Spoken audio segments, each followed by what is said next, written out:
आनंदपुर पौरांचल शक्ति प्रदर्शन कले युवनेता नंदू जेना। आनंदपुर निर्वाचन मंडली रे वरिष्ठ नेता दबदबा कमुथिबा बेले युवनेता मानकर आनंदपुर अंचल रे दबदबा बढ़िबारे लागिछि। आनंदपुर पौर परिषद ब्रिज छक कल्याणी मंडप ठारे केन्दुझर सांसद प्रतिनिधि नंदू चरण जेना नेतृत्व में हजार हजार संख्यार महिला और पुरुषकर्मी एकत्रित होई एक बंधु मिलन आଳରେ निर्वाचन शक्ति प्रदर्शन करिसेंती।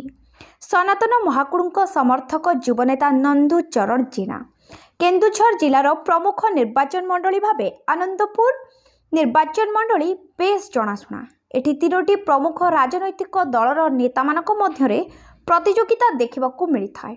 एही सभा आयोजन करी लोकमानक मध्यरे परस्पर भाईचारा रखी आगामी निर्वाचन रे एकजुट होई निर्वाचन लड़िबे बोली प्रकाश करिसेंती नंदू।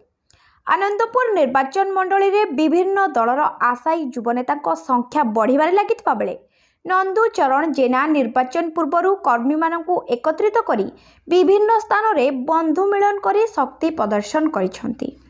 केन्दुझर जिलार बहुचर्चित चेहरा पूर्वतन विधायक सनातन महाकुड़ू समर्थक युवनेता नंदू चरण जेना समाजसेवा क्षेत्र में सबुबले गरीब असहाय लोकंकु साहाय्य करी गरीब लोकमानक मनरे भल पाइबा साउंटिछंती।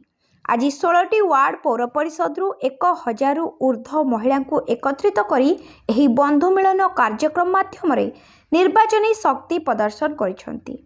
निर्वाचन लड़ी जिलावासी और आनंदपुर अंचल उन्नति दिगरे अन्याय दुर्नीति भ्रष्टाचार विरुद्ध लड़िबे बोली प्रकाश करिसेंती। उक्त कार्यक्रम को नहीं आनंदपुर अंचल रे वातावरण पुणी उष्म हेबारे लागिछि। आनंदपुर पौरपालिकार एक बंधु मिलन उत्सव आयोजन करथिलु कारण आगकू इलेक्शन बहुत कम दिन रही से आम समस्ते एकत्रित होचु।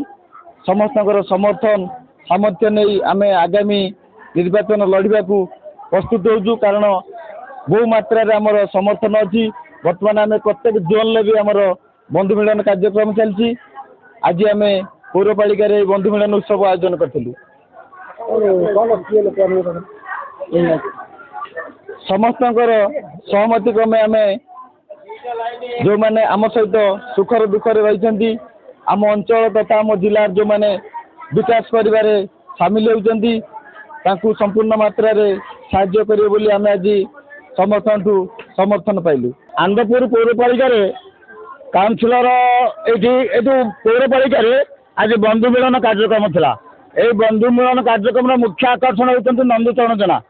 नंदू चरण जेना उद्देश्य आज माँ मौसी मान सब आसीथिले तांकर मतामत से सब रखिले। से आगामी दिन में से आशायी प्रार्थी अच्छा आगामी दिन में टिकेट पाइले एमान समस्त सहयोग करे बोलिकी से आज मत व्यक्त कले। एठी नंदू चरण नेतृत्व में सभाटी रखा। Ghasipur Upendra Sahu report focus plus.